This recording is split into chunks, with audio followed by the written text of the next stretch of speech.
फिर से आ गई। एक कप का इन्होंने चाय पिया ही था, लेकिन चिड़िया ने फिर से चहचहाना शुरू किया। जब चिड़िया फिर चहचहाने लगी तो इन्होंने अखबार उठा करके फिर से मारा लेकर के। जैसे ही अखबार फिर से मारा, चिड़िया फिर से उड़ी, और उड़ने के बाद में क्या है कि थोड़ी देर में फिर आकर के बैठ गई। बार बार यही करते थे, अखबार मारते थे, चिड़िया उड़ती थी, लौट करके आती थी, और अंत में गुस्से से कहने लगे, नालायक ये चिड़िया भी मुझे शांति से बैठने नहीं देती है। तो वो तमिल का जो कवि है, वो अपने तमिल में कविता लिखते हुए उसका जो भाव है वो मैं बता रहा हूं। चिड़िया कहती है, रे रे कुलपति, रे रे कुलपति, तेरी इतनी दुर्गति कि मेरे गीतों का सुनने का भी तेरे पास अवकाश नहीं है। आप विचार करके देखिएगा, उस कुलपति के पास पद के स्तर पर कोई कमी नहीं है, उस कुलपति के पास धन के स्तर पर कोई कमी नहीं है, उस कुलपति के पास वैभव और संपत्ति और घर के स्तर पर कोई कमी नहीं है, उस कुलपति के पास पहचान के स्तर पर कोई कमी नहीं है। लेकिन विचारों की निश्चयात्मकता न होने के कारण से, विचार स्थिर न होने के कारण से वो कुलपति जो है वो बेचैन और विचलित हो रहा है। आप देखेंगे, विचारों की निश्चयात्मकता जब मनुष्य के जीवन के अंदर आ जाती है तो मनुष्य झोपड़ी के अंदर रह करके भी प्रसन्नता का अनुभव करता है। जो भी स्थिति उसके सामने आती है, उस स्थिति का वो समाधान करने का प्रयत्न करता है। और एक बात का हमेशा ये ध्यान रखना कि जीवन के अंदर जब आपत्ति आए तो स्वभावतः मनुष्य आपको छोड़ना प्रारंभ कर देंगे। जब आपके पास समृद्धि होगी, आपके पास वैभव होगा, आपके उन्नति के अवसर होंगे, तो सारे लोग आपके पास में होंगे। और जैसे ही आपके जीवन के अंदर पतन प्रारंभ होगा तो सारे लोग आपको छोड़ छोड़ करके जाना प्रारंभ कर देंगे। और उस समय व्यक्ति बड़ा टूट जाता है कि साहब, मैंने उसके लिए ये किया और आज वो मुझे छोड़ करके चला गया। अरे उससे तो ये आशा ना थी, उससे तो ये कल्पना हम करते थे कि हमारा सहयोग करेगा। जब ऐसी स्थिति आए तो अपने विचारों को फिर से यथार्थवादी बनाना और वहां पर ये चिंतन करना, ये सोचना कि जो मुझे छोड़ करके गया है उसको इतना मेरे ऊपर विश्वास है कि इस आपत्ति से मैं अकेले ही निकल सकता हूं, इसलिए वो मुझे छोड़ करके चला गया। आप अपने विचारों के अंदर दिन प्रतिदिन परिवर्तन करते जाइए, चाहे सुख हो चाहे दुख हो, क्योंकि गीता के अंदर योगेश्वर कृष्ण कहते हैं, वही व्यक्ति सफल होता है सुख दुखे समय कृत्वा हानि लाभो जया जयो। सुख आया तब भी हमारे विचार पवित्र होंगे, दुख आया हम अंदर से बेचैन विचलित नहीं होंगे, हमारे जीवन के अंदर हानि हुई उसको भी हम संभालने का प्रयत्न करेंगे, लाभ आएगा ऐसा नहीं होगा कि हम फूले न समाये। जीवन के अंदर अपयश आया कोई बात नहीं, जीवन के अंदर यश आया कोई बात नहीं, अपने आप को स्थिर बना करके चले। और वो स्थिरता कोई बाहर से चिपकाई नहीं जाएगी। ऐसा नहीं है कि हम अच्छे जैसे कपड़े पहन लेते हैं ऐसे ही जीवन की वो स्थिरता बाहर से चिपक जाएगी, उसको तो अंदर से ही चिपकाना पड़ेगा।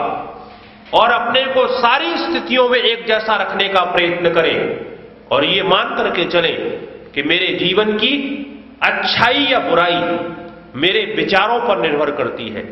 अगर मेरे विचार हैं, अच्छे हैं, तो मैं दुनिया के काम में आ सकता हूं, और मेरे विचार अगर गलत हैं तो मैं दुनिया के किसी काम का नहीं हूं। मैं एक बार सुंदर नहीं हूं, चलेगा, मैं एक बार पतला हूं, चलेगा, मैं मोटा हूं, चलेगा, एक बार मैं धन विहीन हूं, वो भी चलेगा।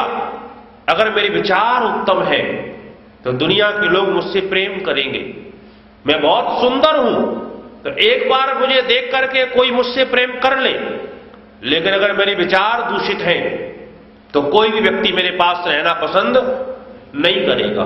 आप कल्पना करके देखिए, आचार्य चाणक्य जैसा व्यक्ति जिसके पास में न तो रूप था, न जिसके पास रंग था, न जिसका चेहरा बहुत अच्छा, न शरीर कोई बहुत ज्यादा बलवान, लेकिन दुनिया आज भी उनके चरणों की ओर चलने का प्रयत्न कर रही है। जिस तरफ उन्होंने कदम बढ़ाए दुनिया के लोग उस ओर चलना प्रारंभ कर रहे हैं, उसका केवल कारण था कि उनके विचार बहुत अच्छे थे, बहुत उत्तम थे। अपने विचारों को हम उन्नत करें, विचारों को मजबूत करें, विचारों को अच्छे करें, और विचार जब अच्छे हो जाते हैं दुनिया में हमारी कीमत हो जाती है। दक्षिण के अंदर एक संत हुए, त्रिवल्लुवर उनका नाम था। कहते हैं कि वो संत अद्भुत संत थे और उनको कभी गुस्सा नहीं आता था। और ये बातों का कई बार लोगों ने परीक्षण किया कि ऐसा कैसे हो सकता है कि आदमी को गुस्सा ना आए। गुस्सा उसको तभी तक नहीं आएगा जब तक उसका कोई काम ना बिगड़े। लोगों ने काम बिगाड़ बिगाड़ करके देखे तो त्रिवल्लुवर जो थे वो क्या करते थे, बुधवार के दिन वहां पर एक बाजार लगा करता था, तो उसमें कपड़े का वो व्यापार किया करते थे। और एक दिन में जितनी कमाई हो जाती थी अपना पूरा का पूरा सप्ताह उसी में वो निकाल देते थे। तो बुधवार के दिन बाजार लगा करके बैठे थे, कपड़े को लेकर के बैठे थे। कुछ यूनिवर्सिटी के छात्र आए, उन्होंने सोचा आज बाबा को गुस्सा दिलवाते हैं। और लोग कहते हैं इनको गुस्सा नहीं आता, ऐसे कैसे नहीं आएगा, हम देखते हैं कैसे नहीं आता। तो नवयुवकों ने मजाक करते हुए कहा, बाबा ये धोती कितने की है? तो त्रिवल्लुवर ने कहा 1 रुपया की। अब पुराने लोग बैठे हुए, आपको पता होगा पहले 1 रुपया जो है वो 100 पैसे का नहीं होता था। पहले का जो 1 रुपया जो है वो 64 पैसे का होता था। तो उन्होंने कहा 1 रुपया का 64 पैसे का। अब उन छात्रों को तो गुस्सा दिलवाना था। उन्होंने धोती को लिया और लेने के बाद बीच में से फाड़ दिया। कहा बाबा अब कितने की है? अब कल्पना करके देखिएगा, हमारा कोई नया सामान अगर बीच में से फाड़ दे तो गुस्सा आना तो स्वाभाविक है। लेकिन त्रिवल्लुवर ने हंसते हुए कहा भैया 32 पैसे की। उन्होंने कहा बाबा को तो गुस्सा आया नहीं। कहा चलो एक काम करते, फिर से इसको फाड़ते हैं। साहब बीच में से धोती को फिर से लेकर के फाड़ा। पूछा अब कितने की है? तो उन्होंने मुस्कुराते हुए कहा 16 पैसे की। कहते उन्होंने फिर से धोती को बीच में से फाड़ा। बोले बाबा अब कितने की है? कहने लगे 8 पैसे की। धोती को फिर से फाड़ा। बोले अब कितने की? बोले 4 पैसे की। धोती को फिर से फाड़ा। बोले अब कितने की? बोले 2 पैसे की। कहते धोती को फिर से फाड़ा। बोले अब कितने की बाबा? बोले 1 पैसे की। कहते धोती को फिर से उन्होंने फाड़ा। बोले अब कितने की है? त्रिवल्लुवर कहने लगे अब फ्री में ले जाओ। बोले बाबा क्यों फ्री में ले जाएं? बोले अब तो धोती बची कहां है अभी, अब तो ये रुमाल बन गई। तो बोले पहले तो तुम बता रहे थे 1 रुपए की है और अब कहते हो फ्री में ले जाओ। तो उन्होंने एक बहुत अच्छी बात की। उन्होंने कहा बेटा कीमत उसकी होती है जो किसी के काम आती है। अब ये किसी के काम की नहीं रही है, इसलिए इसकी अब कोई कीमत नहीं है। दुनिया के अंदर हम लोगों की कीमत तब तक है जब तक हम किसी के काम में आ सकते हैं। और किसी के काम में हम कब आएंगे? जब हमारे विचारों के अंदर स्थिरता आ जाएगी। और आप देखेंगे दुनिया के अंदर विचारों का ऐसा खेल होता है, आपके चिंतन के ऊपर ही तो निर्भर करता है कि आप मनुष्य हैं या आप पशु हैं या आपके अंदर देवत्व के भाव हैं। ये केवल विचारों का खेल है। अगर विचार अच्छे हैं तो मनुष्य देवत्व को प्राप्त कर लेता है, और विचार अच्छे नहीं है तो वही काम एक सामान्य सा व्यक्ति करेगा, और उसी काम को जब कोई दूसरा आदमी करेगा तो दोनों के कामों में अंतर हो जाएगा। कल्पना करके देखिएगा, 3 मजदूरों को आप लेकर के आइए और उनसे कहिए हमको एक घर बनवाना है, ये सुंदर सा एक मंदिर हम बनवाना चाहते हैं या यज्ञशाला का निर्माण करवाना चाहते हैं, तो यज्ञशाला बनाओ। तो वो क्या करेंगे? यज्ञशाला बनाना शुरू करेंगे। अब धीरे से एक मजदूर के पास जाओ और उससे पूछना भाई साहब क्या कर रहे हो? तो तीनों एक ही काम कर रहे हैं, लेकिन एक से पूछोगे तो वो कहेगा रोजी कमा रहा हूं, पेट पालना है इसलिए मजदूरी कर रहा हूं। दूसरे से आप पूछिए भाई साहब क्या कर रहे हो, तो कहेगा पत्थर फोड़ रहा हूं। तीसरे से आप पूछिए भाई साहब क्या कर रहे हो, कहेगा यज्ञशाला का निर्माण कर रहा हूं, ये सुंदर सी यज्ञशाला बनाऊंगा, लोग बैठ करके यहां यज्ञ करेंगे, उनका जीवन पवित्र होगा, अन्य लोगों का जीवन पवित्र होगा, सुंदर सी यज्ञशाला का निर्माण कर रहा हूं। 3 व्यक्ति हैं, तीनों एक ही काम कर रहे हैं, लेकिन विचारों का अंतर है। एक की दृष्टि में वो पत्थर फोड़ना है एक की दृष्टि में वो रोजी कमाना है और एक की दृष्टि में यज्ञशाला का निर्माण करना है। कभी कभी आप चिंतन करके देखिएगा, अभी ठंडी के दिन चल रहे हैं, इस समय नहाने में कितनी दिक्कत होती है। गर्म पानी होने के बाद भी नहाने में परेशानी होती है, और कहीं ठंडे पानी से नहाना पड़ जाए तो। मैं बड़े बड़े लोगों को जानता हूं कि वो लोग नहाने में इतनी बदमाशी करते हैं कि नहाना उनको पसंद नहीं है, जैसे तैसे करके अपना काम चला लेते हैं। और ये नहाने में ठंडी के दिनों में कितनी दिक्कत आती है तो हम लोगों से पूछो। जब गुरुकुलों में पढ़ा करते थे, आज भी पढ़ रहते हैं वहां पर, तो वहां तो ये नियम है 4 बजे उठना है और 4:45 बजे तक अपने कार्यों से निवृत्त होकर के स्नान करने चले जाना है। और वहां तो कोई गर्म पानी नहीं मिलता है, वहां तो वो नल के पानी से ही नहाना पड़ता है। तो साहब कितनी दिक्कत होती है। तो कई विद्यार्थी तो क्या किया करते थे कि वो जो है चुपचाप आकर के मुंह उन्होंने धोया और धोने के बाद में आकर के बैठ जाते थे कि साहब हम नहा करके आ गए। तो गुरुजी से विद्यार्थियों ने शिकायत की। कोई स्वभाव होता है विद्यार्थियों का कि हमको नहाना पड़ रहा है और ये बेईमान ने नहाया नहीं है, तो वो धीरे शिकायत कर देते गुरुजी इसने स्नान नहीं किया है। तो स्नान नहीं किया तो उन्होंने एक नियम बनाया कि देखो जब तुम लोग आया करोगे तो मैं तुम्हारी चोटी चेक किया करूंगा। बाल तो गुरुकुल में रखते नहीं है, तो चोटी होती है कि चोटी चेक करूंगा गीली है कि नहीं है। तो विद्यार्थियों ने क्या काम किया, छोटी छोटी गीली कर लेते थे उतनी उतनी लेकर के, कि साहब गुरुजी नहाया है। तो फिर बताया कि देखो ये छोटी छोटी गीली करके आ जाते हैं। तो उन्होंने कहा कि मैं अब तुम लोगों की लंगोट चेक करूंगा। तो वो लंगोट गीली करके ले आते थे और गुरुजी ये टंगी हुई है और हम नहा करके आ गए। अब वो नहाने में जो दिक्कत हो रही है वो केवल सोच का अंतर है। आप कल्पना करके देखिए, थोड़ी देर के लिए अपना चिंतन बदल दीजिए और सोचिए कि मैं स्नान नहीं कर रहा हूं, परमेश्वर के द्वारा बनाया गया जल है और परमेश्वर के द्वारा बनाया गया मेरा ये शरीर है। परमेश्वर के द्वारा बनाए गए जल से, परमेश्वर के द्वारा बनाए गए शरीर को मैं धोने का काम कर रहा हूं। मैं अपना कोई काम नहीं कर रहा हूं, मैं तो भगवान का काम कर रहा हूं। भगवान ने जल को बनाया, भगवान ने मेरे शरीर को बनवाया। भगवान के जल के द्वारा भगवान के बनाए हुए शरीर को मैं साफ कर रहा हूं। मैं अपना काम नहीं कर रहा हूं, मैं ईश्वर का काम कर रहा हूं। आपको स्नान करने में कोई दिक्कत नहीं होगी। तो जब भी कोई काम करें उस काम के अंदर विचार जरूर कर ले, क्योंकि हमारे यहां कवियों ने कहा, बिना विचारे जो करे सो पाछे पछताए और काम बिगाड़े आपनो जग में होत हंसाए। आगे लिखा, बड़ा कि छोटा कुछ काम कीजिए परंतु पूर्वा पर सोच लीजिए। बिना विचारे यदि काम होगा कभी ना अच्छा परिणाम होगा। जब भी कोई हम काम करें तो वहां पर ये विचार कर ले कि क्या काम करना चाहिए, क्या काम नहीं करना चाहिए और इसका परिणाम जीवन के अंदर क्या निकल करके आएगा।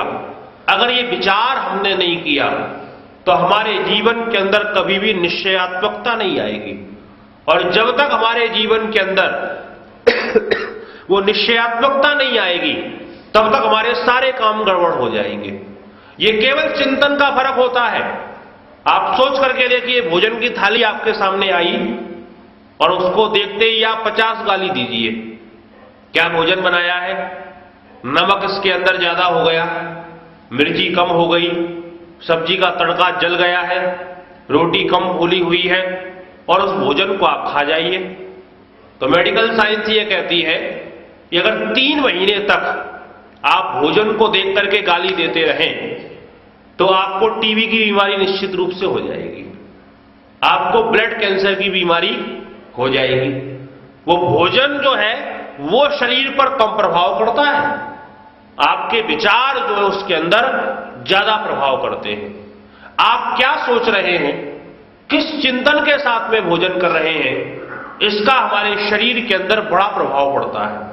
तो जब भी भोजन की थाली आए तो उसको अमृत समझ करके, क्योंकि हमारे यहां एक चीज कही गई, मनुष्य को 2 ही प्रकार का भोजन करना चाहिए, या तो वो हुत शेष खाए या वो भुक्त शेष खाए। पूछा गया ये हुत शेष क्या होता है? तो कहा यज्ञ में जिसकी आहुति हम दे चुके हैं और आहुति देकर के जो बचा हुआ है, हमने घर में बलिवेश्वर देव यज्ञ कर लिया, करने के बाद में जो भोजन बचा है या तो मनुष्य उसको खाए और या फिर जो है भुक्त शेष खाए। ये भुक्त शेष क्या चीज है? कहा कि जो अतिथि के द्वारा भोजन कर लेने के बाद, कोई भी मेहमान है, हमने अतिथि को बुलाया, अतिथि को भोजन करवा देने के बाद में जो भोजन बचता है वो भुक्त शेष कहा गया। और कहा जो हुत शेष होता है, जो भुक्त शेष होता है, वो तो केवल प्रसाद होता है। और प्रसाद जब आदमी खाता है तो प्रसन्नता ही उससे होती है। आपने नहीं सुना होगा कभी भी किसी ने जो है प्रसाद खा करके उसके पेट में दर्द हुआ हो। प्रसाद खा करके किसी को भी प्रसन्नता के अलावा और कुछ नहीं मिलता है। तो अपने भोजन को प्रसाद बनाए हम, और भोजन को प्रसाद बनाएंगे तो शरीर को भी बलवान करेगा। आप सूखी रोटी खाएं लेकिन प्रसन्नता पूर्वक खाएंगे तो शरीर में लगेगा, और पकवान खाएं और अगर अप्रसन्न मन से नहीं खा रहे हैं तो वो हमारे शरीर में लगने वाला नहीं है।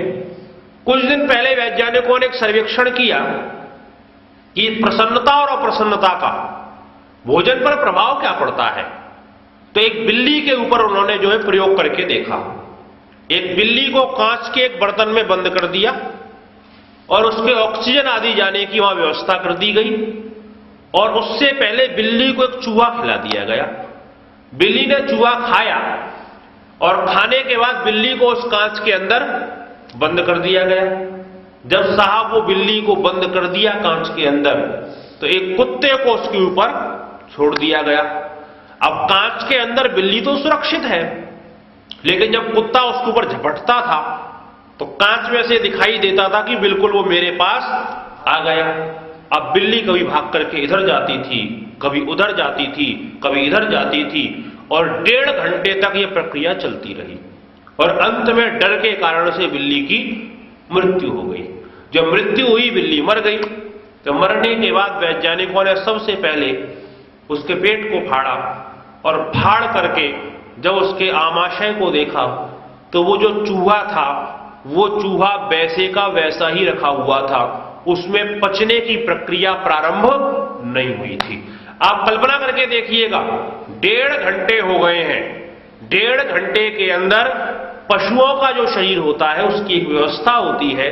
जो हम मनुष्यों का शरीर है तो हमारे शरीर में से तो 2.5 से 3 घंटे के अंदर आमाशय से भोजन आगे निकल जाता है, दूसरी जगह व्यवस्थाओं में चला जाता है। लेकिन जो मांसाहारी पशु होते हैं इनका जो है 1 से 1.5 घंटे के अंदर वो आगे चला जाता है। जो आमाशय के अंदर जो मिलना होता है वो मिल जाता है, लेकिन उसके अंदर जो है 1.5 घंटे के बाद भी पचने की प्रक्रिया प्रारंभ नहीं हुई थी। तो वैज्ञानिकों ने फिर उसके ऊपर अध्ययन किया, और अध्ययन करने के बाद ये निश्चय निकाला कि जो डर इसके मन के अंदर चल रहा था, उस डर के कारण से इसके भोजन पचने की जो प्रक्रिया थी वो चलना प्रारंभ नहीं हुई है।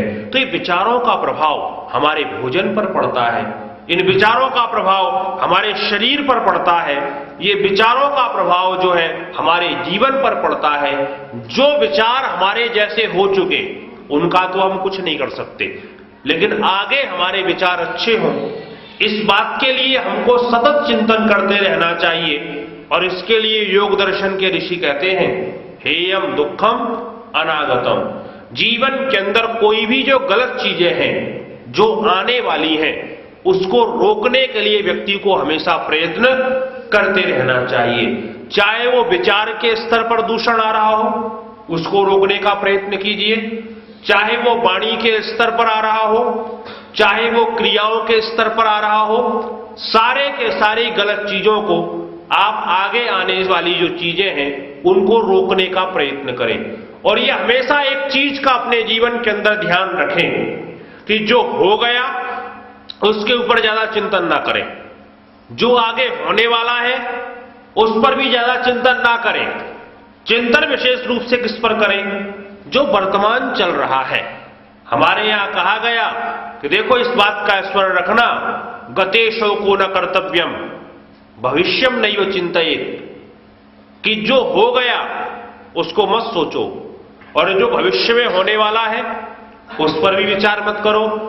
वर्तमाने न काले न प्रवर्तन्ते विचक्षणा, जो विचक्षण लोग होते हैं, ज्ञानवान लोग होते हैं, बुद्धिमान लोग होते हैं, वो वर्तमान में जीने का प्रयत्न करते हैं।